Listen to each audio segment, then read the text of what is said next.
वक्रतुंड महाकाय सूर्यकोटि समप्रभ निर्विघ्नं कुरु मे देव सर्वकार्येषु सर्वदा। अनुज गणेश, इसने तो तुम्हारे ही मंत्र का जाप आरंभ कर दिया है।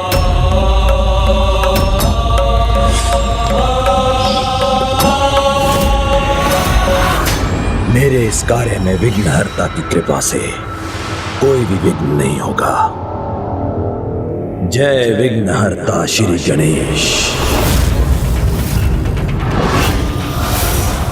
ये असुर एक ओर तो असुरी प्रवृत्ति का विस्तार पूरे जगत में करने वाला है और दूसरी ओर गणेश की पूजा का आडंबर कर स्वयं को सुरक्षित भी कर रहा है।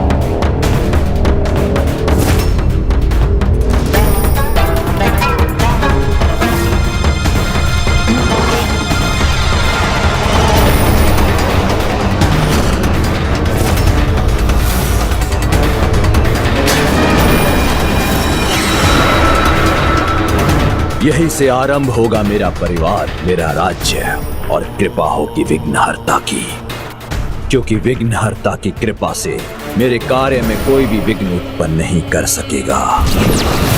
इतना तो चलता है। मेरे मंत्र का जाप कर बड़ी चतुराई से इसने मुझे ही अपना सहायक बना लिया है। विश्वास नहीं होता कि मैंने ही इस दुष्ट भंडासुर की रचना की है, जो अपना अनुचित प्रयोजन सिद्ध करने हेतु हम सभी का लाभ उठा रहा है। भंडासुर अब जो करने जा रहा है वो आज तक किसी ने नहीं किया होगा, और ना ही कभी किसी में उसे करने का साहस रहा होगा। किंतु ये इस हिम सिंहासन पर स्थित रहकर अपने राज्य और परिवार की स्थापना करेगा कैसे? जय विघ्नहर्ता श्री गणेश। जय विघ्नहर्ता श्री गणेश। जय विघ्नहर्ता श्री गणेश।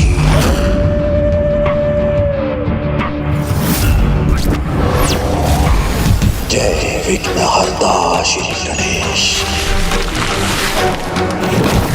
जय विघ्नहर्ता श्री गणेश। जय विघ्नहर्ता श्री गणेश।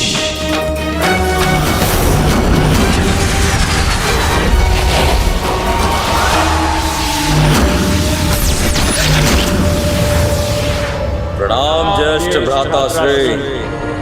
भ्राता भुजाओं से उत्पन्न बल का स्रोत होते हैं। तुम दोनों मेरी भुजाओं से उत्पन्न मेरे अनुज भ्राता हो, विशुक्र और विशाम हो। इसमें इतना अपार सामर्थ्य इस प्रकार रचेगा ही अपने परिवार को। जय विघ्नहर्ता श्री गणेश।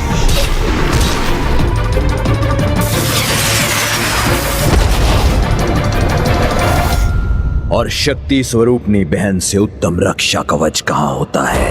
प्रणाम ज्येष्ठ भ्राताश्री। प्रिय बहन दुमिनी, भंडासुर तुम्हारा स्वागत करता है। मेरी भुजाएं मेरे भ्राता हैं और रक्षा कवच मेरी बहन। अब आठों दिशाओं में जो मेरे नेत्र बनेंगे, ऐसे पुत्र चाहिए मुझे, किंतु उसके लिए सहभागिनियों का होना आवश्यक है।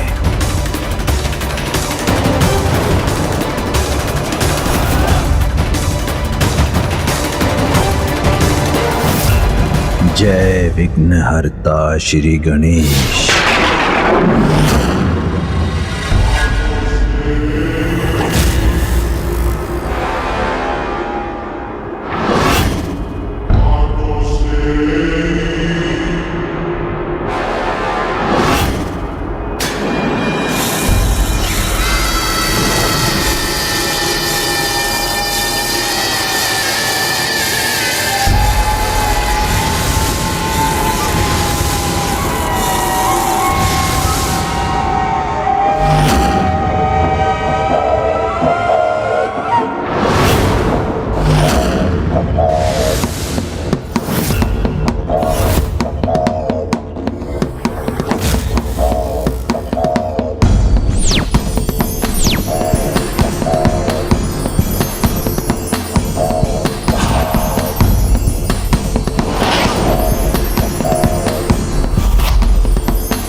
विघ्नहर्ता श्री गणेश।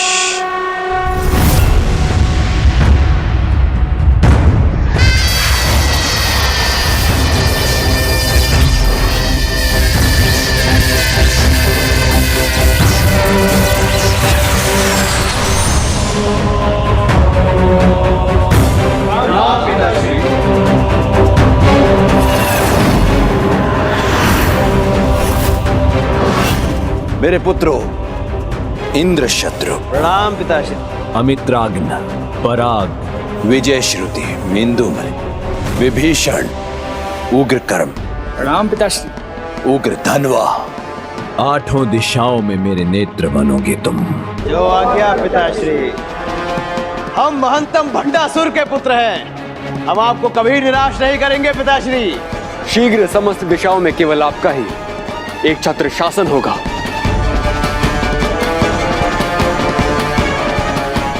ज्ञात है मुझे, मेरा परिवार यही विचार कर रहा है ना कि हमारा निवास स्थान कहाँ होगा। उसके लिए तो आप स्वर्ग पर ही अपना आधिपत्य स्थापित करेंगे ना असुरराज।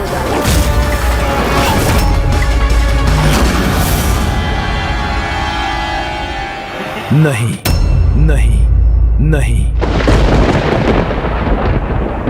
मैं अपने लोक और अपने भवन का निर्माण करूंगा। इसमें मैं आपकी सहायता करूंगा।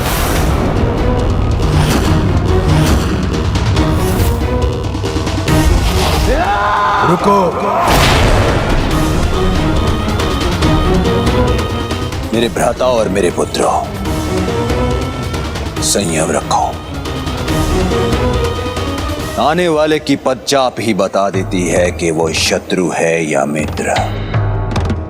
इसे पहचानना सीखो।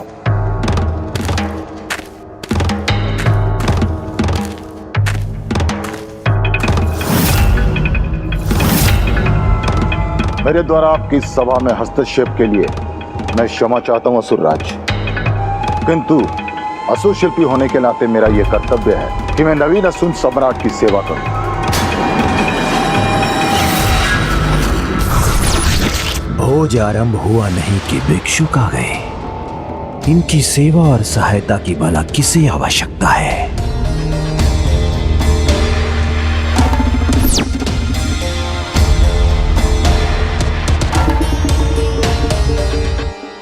असुर शिल्पी, पूर्व काल में असुरों की महानतम राजधानी कौन सी थी?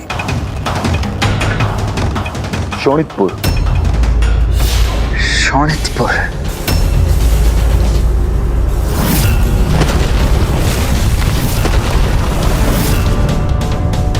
शोणितपुर।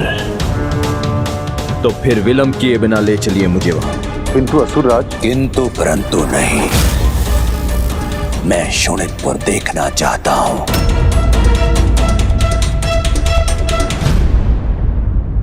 एक समय में शोणितपुर आसुरी शक्तियों का केंद्र था। यदि भंडासुर को इसका आभास हो गया तो वो और कहीं कदापि नहीं जाएगा।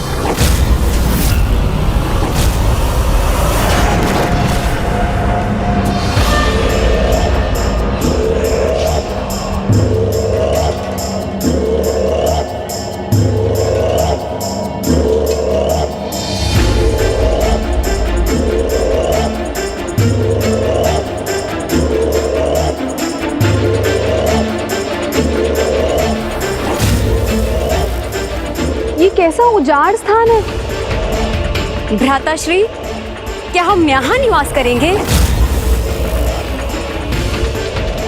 असुरराज भंडासुर जी, एक समय यही शोणितपुर असुर शक्तियों का गढ़ हुआ करता था। महान असुर तारकासुर की राजधानी हुआ करती थी ये शोणितपुर। स्वर्ग एवं अन्य लोकों से अधिक सुंदर और विशाल था, किंतु इसकी अनुपम भव्यता को नष्ट किया देव सेनापति कुमार कार्तिकेय। हम यहाँ तो नहीं रहेंगे ना? हाँ असुरराज, हम यहाँ निवास कैसे कर सकते हैं? असुर शक्ति का केंद्र है जहाँ, वही निवास होगा हमारा। इतना तो चलता है। शोणितपुर राजधानी होगी हमारी। किंतु असुरराज, इस नगरी का जीर्ण शीर्ण अवस्था में सुधार लाना असंभव लगता है। असुर शिल्पी मैसूर जी, असंभव को संभव बनाना और शोणितपुर का अति सुंदर और भव्य पुनर्निर्माण करना, यह आपका कार्य है। ये देवताओं और दानवों दोनों को असुरों के नवीन महानायक के आगमन का संदेश होगा और ये नवीन शोणितपुर अमरपुर कहलाएगा।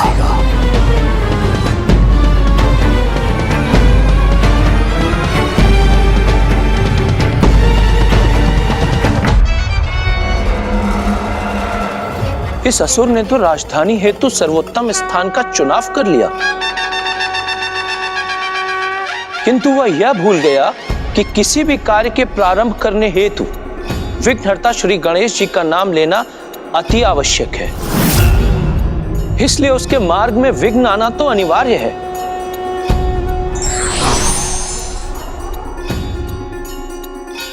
रुकिए मैसूर जी, महानतम राज्य का आरंभ क्या ऐसे करेंगे आप? विघ्नहर्ता गणेश जी का नाम लेकर आरंभ कीजिए, क्योंकि उनके नाम का स्मरण किए बिना कोई भी कार्य सफल नहीं होता।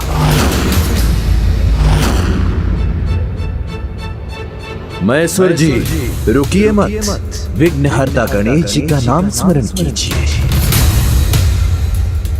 प्रभु, समस्त कार्यों में नियमों एवं विधियों का पालन करने वाला कैसा असुर है ये? नंदी जी, आपके समक्ष ये सबसे कुटिल, कपटी और भयंकर असुर है। प्रभु महादेव के वरदान के कारण ही अभी असुर पुत्र गणेश का नाम लेकर उसका लाभ उठाने में सक्षम हो रहे हैं। जय विघ्नहर्ता श्री गणेश।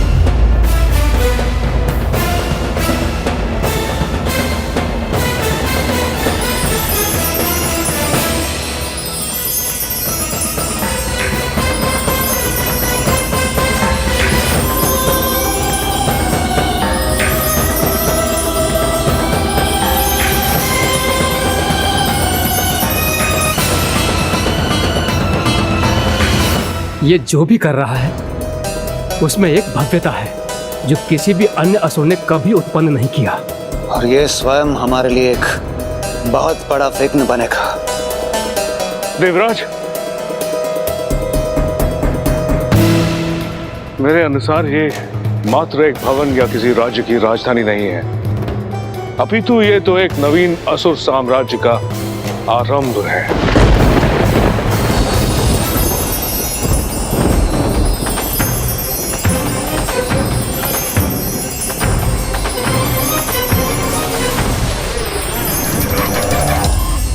असुरराज भंडासुर जी, आपकी राजधानी अमरपुर अपनी अपार भव्यता के साथ आपके समक्ष है।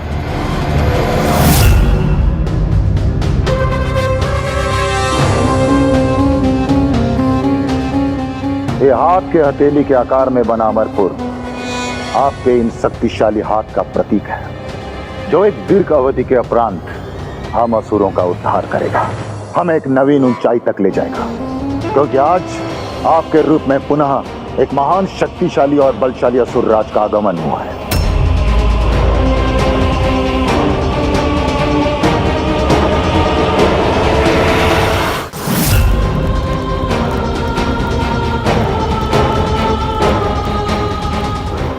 असुरराज शोणितपुर को इस नवीन नगरी अमरपुर के रूप में देखकर अवश्य प्रसन्न होंगे।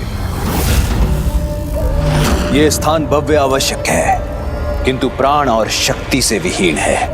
प्राण और शक्ति? यहाँ प्राणों का संचार वैसे ही होना चाहिए जैसे श्री गणेश जी ने मेरे साथ किया, जो मेरी सबसे बड़ी भूल थी। प्राणहीन और शक्तिहीन राज्यसभा से असुरों के महानतम साम्राज्य पर राज करूंगा। प्राण रहित भव्यता निरर्थक है मैसूर जी। मुझे प्राण गणेश जी ने दिए और शक्ति महादेव ने। तो अमरपुर पर भी उनकी कृपा दृष्टि होनी चाहिए। इसलिए मेरे सिंहासन के समक्ष गणेश जी की प्रतिमा और मेरे सिंहासन के पीछे महादेव जी के शिवलिंग को स्थापित कीजिए।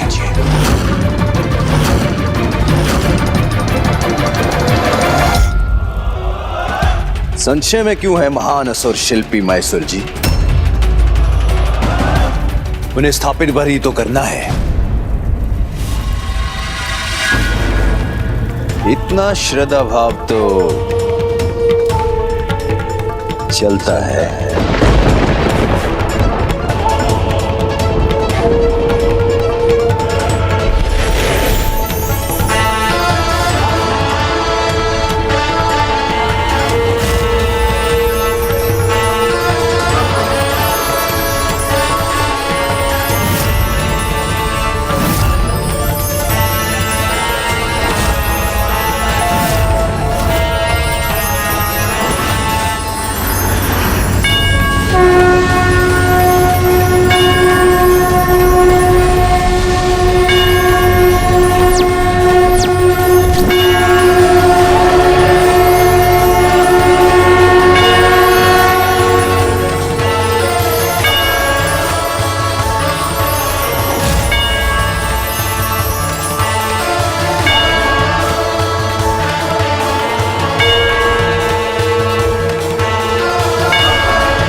ऐसा करिए, महादेव और गणेश को दोनों को अपना सहायक बनाना चाहता है।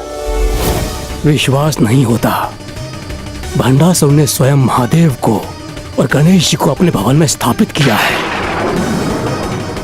इस प्रकार तो ये और भी सुरक्षित हो जाएगा। इसने तो बड़ी ही चतुराई से अपने सिंहासन के समक्ष गणेश जी की और उसके पीछे महादेव की मूर्ति स्थापित की, जैसे वो सुरक्षित है। गणेश, ये तो ऐसा प्रतीत हो रहा है जैसे इसने तुम्हारा और पिताश्री का पूर्ण लाभ उठाने की योजना बना रखी।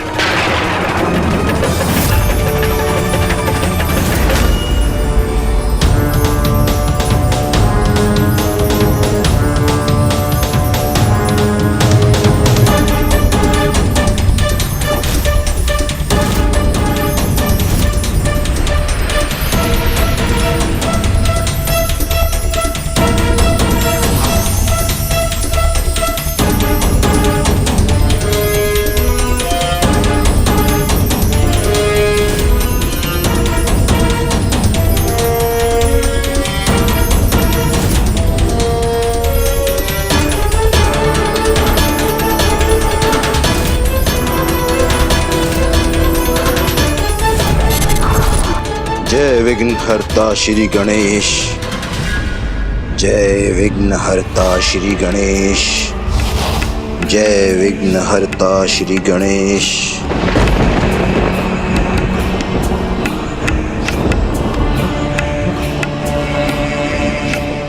अब मुझे अपने नगर और अपने भवन में प्राण और शक्ति का आभास हो रहा है। तो भ्राता, अब आपके द्वारा अपने सिंहासन को ग्रहण करने का समय आ गया है। नहीं, अभी नहीं। अभी असुर कौन सी नई चाल चलने की सोच रहा है? असुर गुरु शुक्राचार्य के आशीर्वाद के बिना यह संभव नहीं है, और मैं स्वयं उनका आशीर्वाद लेने के लिए जाऊंगा। इसके लिए मैं गुरुवर को स्वयं आमंत्रित करूंगा। मेरे भ्राताओं, मेरे पुत्रों, इस अंतराल में तुम वही कार्य करो जिससे मेरी प्रतिष्ठा और राज्यसभा की शोभा में वृद्धि हो।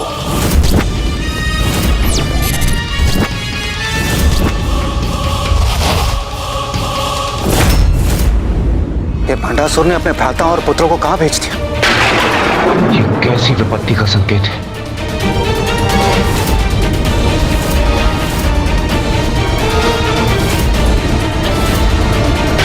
आप स्वयं देख लीजिए स्वामी, कितनी असीम शक्ति प्रदान की है अपने भंडासुर को। देवी पार्वती, नहीं ब्रह्मदेव, आज आप स्वामी के पक्ष पे कुछ नहीं कहेंगे।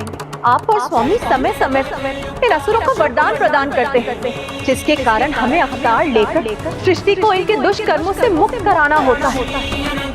आज इसका उत्तर मुझे भोलेनाथ से ही चाहिए। शांत हो जाइए प्रिय।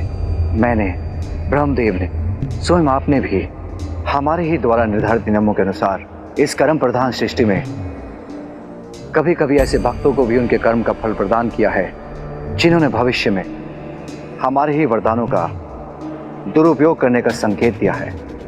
यही भंडासुर के साथ हुआ। पूर्व काल में भी तपस्या करने का सुफल तो उसने प्राप्त कर लिया, किंतु अब उसके भावी कर्म ही उसका आगे का भविष्य निर्धारित करेंगे। क्षमा कीजिए ना, मैं इस सत्य से परिचित हूँ, किंतु भंडासुर की शक्ति में इस अनियंत्रित वृद्धि को देखकर मैं विचलित हो उठी हूँ। माँ, भंडासुर को लेकर यदि कोई दोषी है तो वो मैं ही हूँ, क्योंकि मैंने ही उसे आकार दिया, जीवन दिया। और अब तो मुझे इस बात की चिंता है कि वो अन्य ब्रह्मांडों में भी अपनी सत्ता स्थापित करने जा रहा है। अर्थात वैसा हो रहा है जैसा ज्ञान मूर्ति प्रभु हैग्रीव ने कहा था। ऐसा ही होना था, क्योंकि यही माता पराशक्ति की लीला है। प्रणाम ज्ञान मूर्ति प्रभु हैग्रीव। माता की लीला के अनुसार भंडासुर की शक्ति में वृद्धि होने से उसे कोई नहीं रोक सकता। माता पराशक्ति? किंतु ऐसा तभी होगा जब तक वो स्वयं कोई बड़ी भूल नहीं करता, क्योंकि जिस दिवस स्वयं उससे ऐसा कोई दोषपूर्ण आचरण हुआ तो उसके पतन का आरंभ हो जाएगा।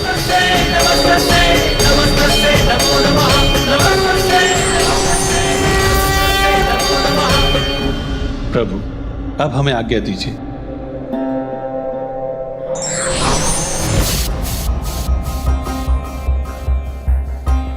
जिस दिवस स्वयं उससे ऐसा कोई दोषपूर्ण आचरण हुआ तो उसके पतन का आरंभ हो जाएगा।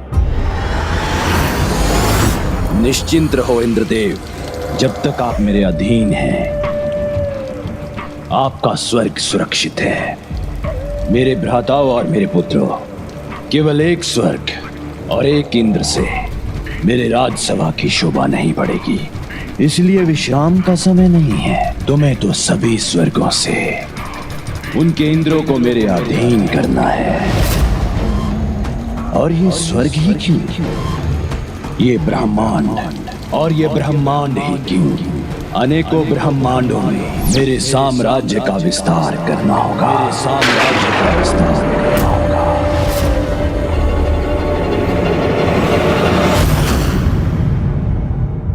ब्रह्मांडों पर विजय प्राप्ति हेतु हमारी पताका के साथ 2 भयंकर दैत्य को भेजो, जो भी उसे रोककर हमारी अधीनता अस्वीकार करे उसे धूल दूसरित कर दो।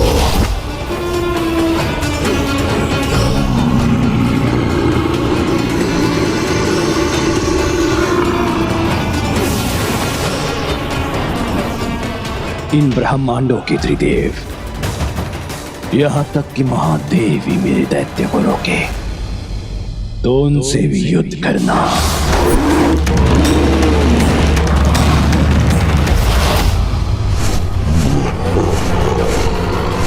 सभी ब्रह्मांडों के त्रिदेवों का सम्मान करते हैं हम, किंतु महान असुर महानायक भंडासुर के आदेशानुसार ये घोषणा करते हैं कि कोई हमारे इन दैत्यों को रोकने का दुस्साहस ना करे, अन्यथा हमसे युद्ध करना होगा। किंतु ज्ञात रहे, जिन्हें भी हमारी अधीनता स्वीकार है वो अपने अपने ब्रह्मांडों के इंद्रदेव को असुर महानायक भंडासुर जी के समक्ष प्रस्तुत होने के लिए भेज दे।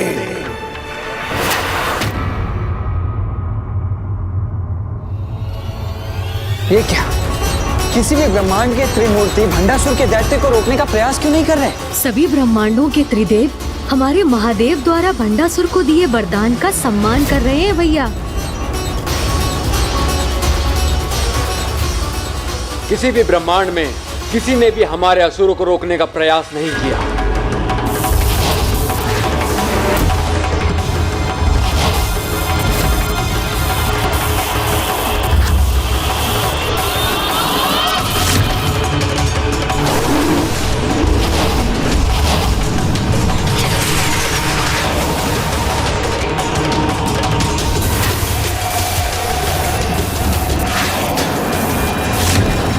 किंतु प्रभु, इस प्रकार तो भंडासुर बिना किसी विरोध का सामना किए एक के बाद एक ब्रह्मांड पर अपना आधिपत्य स्थापित करता चला जाएगा।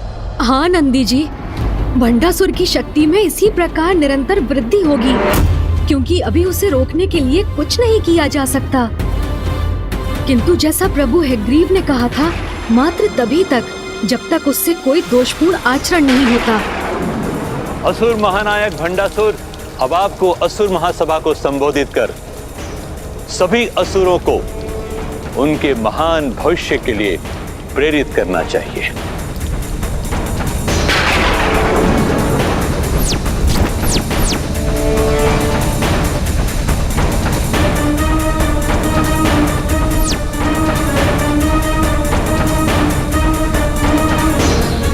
रुकिए, ये पालकी आप नहीं, हमारे विशेष अतिथिगण उठाएंगे।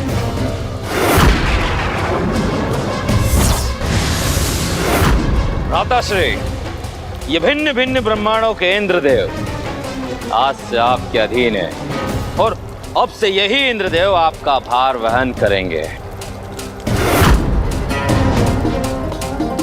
ये जो भी हो रहा है सर्वथा अनुचित है, और हम आपके लिए प्रत्येक विजित ब्रह्मांड का एक प्रतीक भी लेकर आए हैं।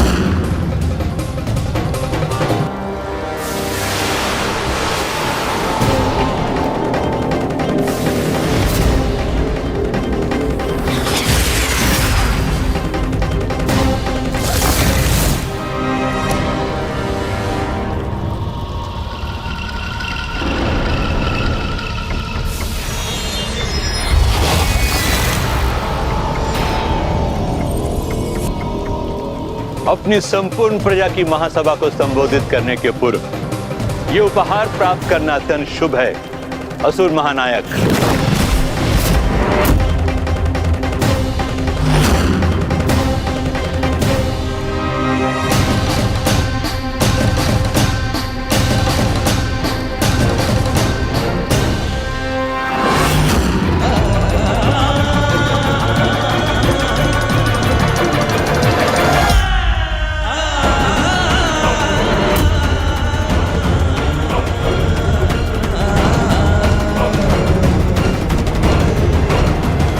हमारे ब्रह्मांड के इंद्रदेव के साथ अन्य ब्रह्मांडों के देवराज भी ऐसे अपमानित हों, ये मैं सहन नहीं कर सकता। तुम चिंता मत करो अनुज गणेश, शीघ्र ही इससे कोई भूल अवश्य होगी, क्योंकि इतनी अपार शक्ति से तो किसी की भी सद्बुद्धि दुर्बुद्धि में परिवर्तित हो सकती है। फिर ये भंडासुर जैसा दुष्ट तो अवश्य ही कोई ऐसी आरंभिक भूल करेगा, जिसके पश्चात ये अनेकों भूल करने पर विवश होकर अपने पतन की ओर अग्रसर अवश्य होगा।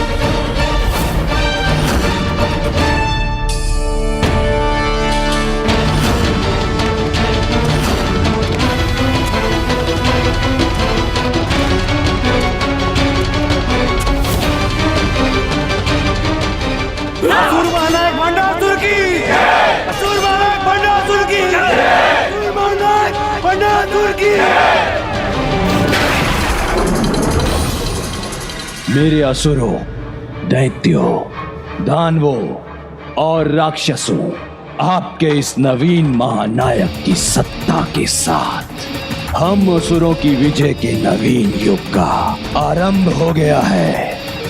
अब सर्वत्र फहराएगी हमारी विजय पताका। और गर्व की बात तो ये है कि असुरों का प्रभुत्व 10 ब्रह्मांडों में स्थापित हो चुका है।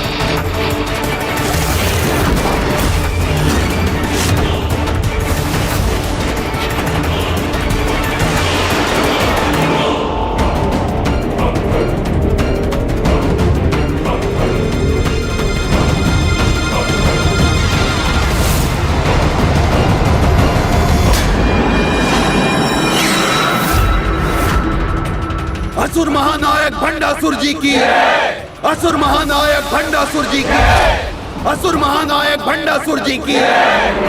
ये तो मात्र भी एक आरंभ है। अपने पुत्रों और अपने भ्राताओं के साथ सभी शेष ब्रह्मांडों पर विजय प्राप्त करूंगा मैं। इसलिए आप सभी तो बस धन, काम, क्रीड़ा और मदिरा का आनंद लीजिए, क्योंकि मेरे राज्य में किसी पर कोई बंधन नहीं। पूजा पाठ व्यर्थ है, त्यागिए इसे। धर्म एक बेड़ी है, छिन्न भिन्न कर दीजिए इसे और आनंद में मग्न हो जाइए।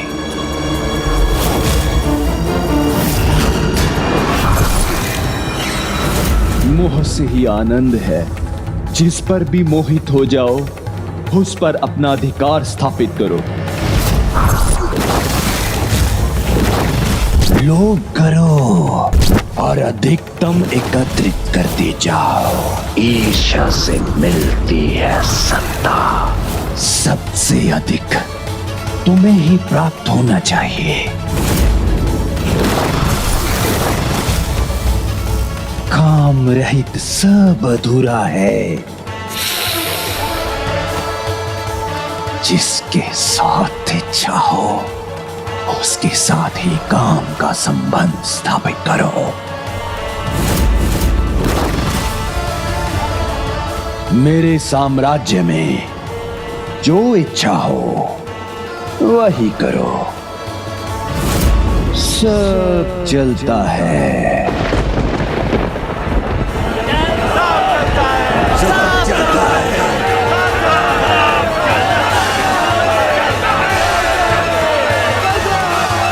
यहाँ मेरा कार्य संपन्न हुआ।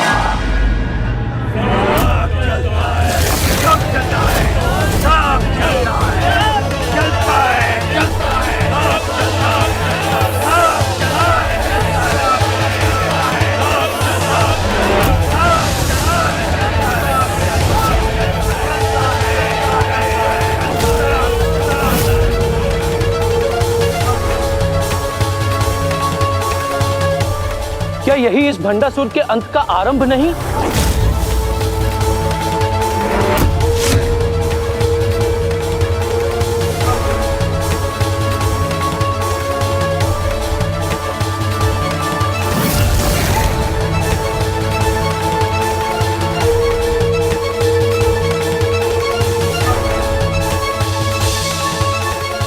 प्रणाम विघ्नहर्ता श्री गणेश जी।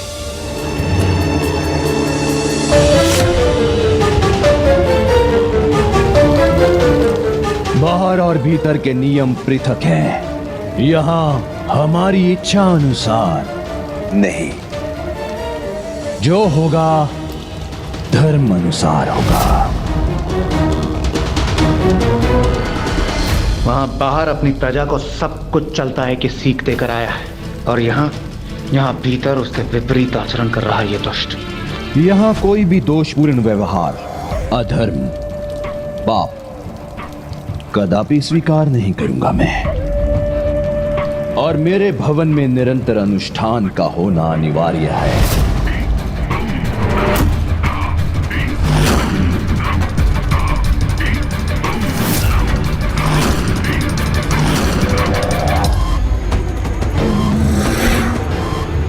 अचंभित हो गए क्या?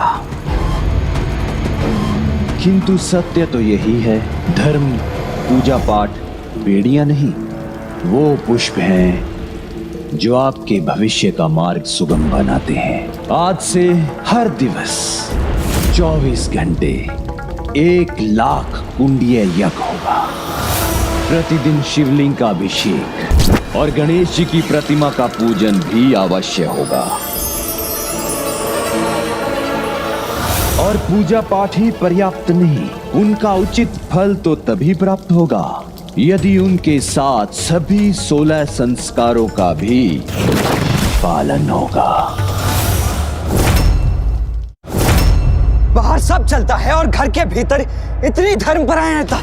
हाँ भैया, जिससे बाहर आसुरी प्रवृत्ति का विस्तार हो, विनाश हो, और यहाँ भीतर ये दुष्ट असुर परिवार और भी सुरक्षित और शक्तिशाली बनकर अपने कुटिल प्रयोजन को आगे ले जा सके। प्रथम संस्कार, गृह में सदा तांबुल अथवा पान का सेवन हो, और विशेषकर गृह की स्त्रियां ऐसा अवश्य करें, क्योंकि तांबूल के प्रयोग से गृह में सदा श्री और सौभाग्य का वास होता है। और दूसरा संस्कार, शौच के उपरांत चरण धोए बिना कोई भी गृह में प्रवेश या पूजा पाठ नहीं करेगा, क्योंकि शौच के उपरांत चरण ना धोने से कलयुग का प्रभाव होने पर दुर्दिन का आरंभ होता है।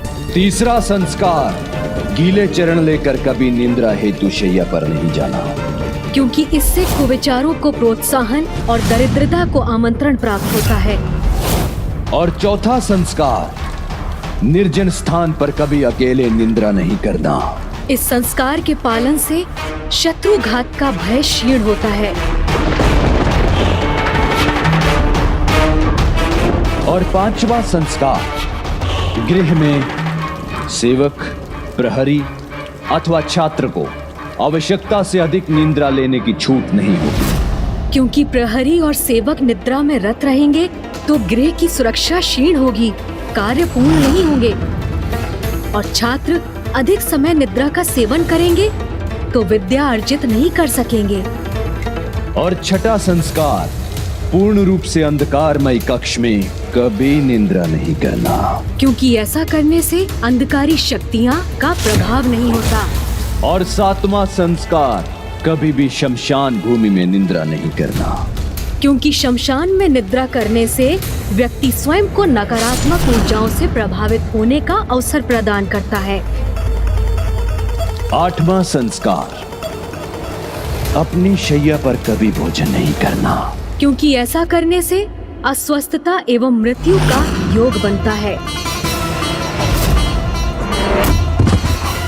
नौवां संस्कार, कभी निर्वस्त्र निंद्रा नहीं करना, क्योंकि निर्वस्त्र निद्रा करना महादेव का अपमान है। 10वां संस्कार, भोजन के उपरांत अपना मुख स्वच्छ करना आवश्यक है।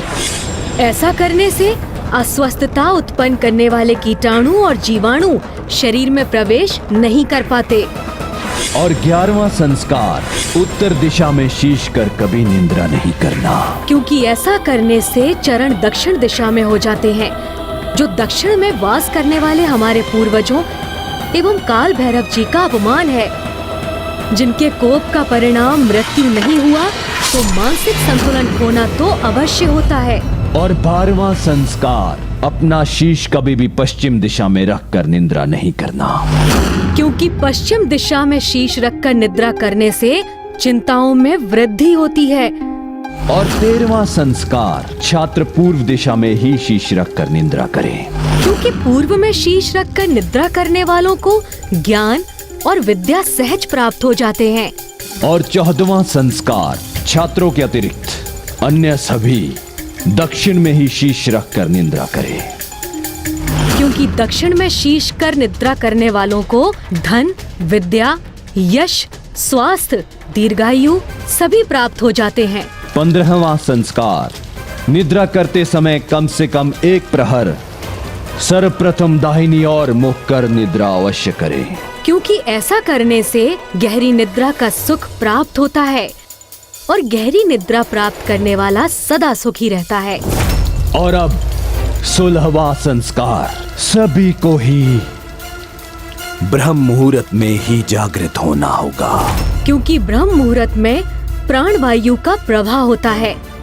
इसीलिए ब्रह्म मुहूर्त में जागृत होने से व्यक्ति निरोगी और दीर्घायु बनता है। ये सभी 16 संस्कार, यज्ञ और वेद पाठ हमें प्रतिदिन पूर्ण करने होंगे।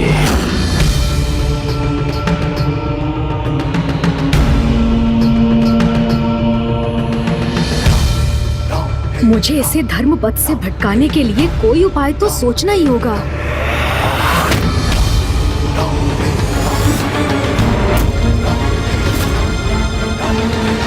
ये आसुरी प्रवृत्ति और साम्राज्य का विस्तार मुझे कदापि स्वीकार नहीं।